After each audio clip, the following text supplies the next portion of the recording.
Hello guys, may content share lang tayo dito yung about sa ginawa natin yung pag-convert ng isang inverter to non-inverter. Ito na yung ano guys, galing sa chest type freezer na Kondora. Ito na yung ano niya, ang compressor na bagong bago pa. Dahil kung ito na mayari, higit isang taon pa lang to, no, bago yan ang board niya. Yan, testing natin guys, bakit na decision na natin na i-convert yan. Yan, saksak na natin.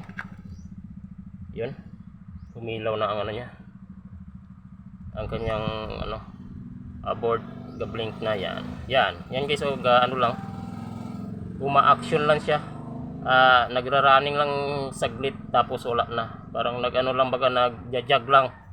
Yan, nagja-jog lang ang kanyang ano, hindi niya totally maparan. Yan guys, no. Bunutin muna natin guys. Yan, bunutin natin sa pagkasaksak. Yan, tapos dito natin ay try natin ang board niya guys, kung talagang sira ba talaga ang board niya. Pero matitibay yung mga board ng Kondora kaya sa mga chest type. Akala kasi ng marami pag nasira na kalimitan board, in-orderan nila agad ng board, pero hindi man yun ang issue guys. Yan, i-try natin dito guys. Mas malaki nga to guys, ang compressor galing ano, upright freezer na Kondora din. Yan, testing natin dyan.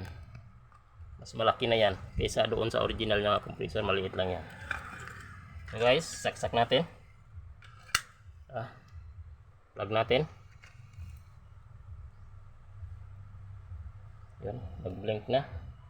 Hintayin lang natin saglit kung gagana. Yan, diba guys? Yan, gana siya, oh. Yan, gana siya. Ibig sabihin walang problema ang board niya. Yan guys, no, pag gumagana, nagbi-blink siya ng ganyan. Yan, bunutin na natin guys. Alam na natin na walang problema ang board na yan na galing chest type freezer na Kondora. So bunutin na natin. Yan, kaya na-desisyon na namin na convert. Pero ito guys, pag gamitan mo to ng board ng ganitong upright freezer, subukan natin. Kaya na itong iparunning.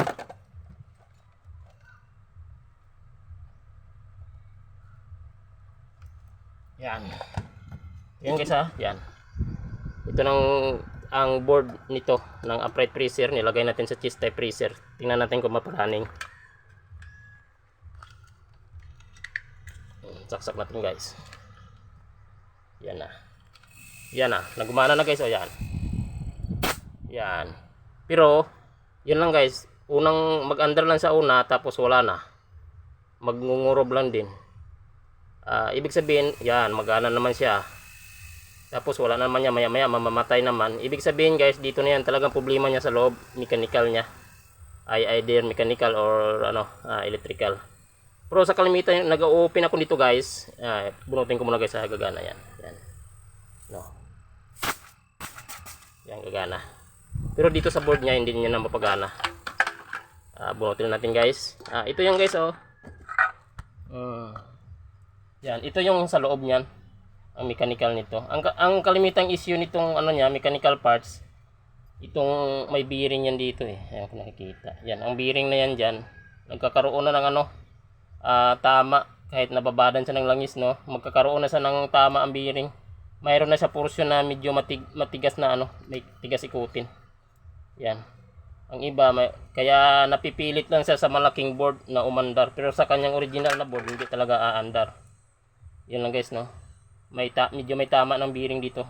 Pangit ang pagka-design nila ng mga bearing dito sa chest type freezer na to. Madali mabigay ang bearing.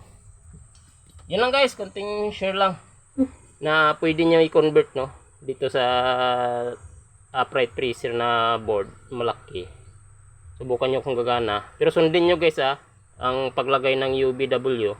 Yun dapat ang nakalagay dito. Yun lang guys, konting share lang. Salamat.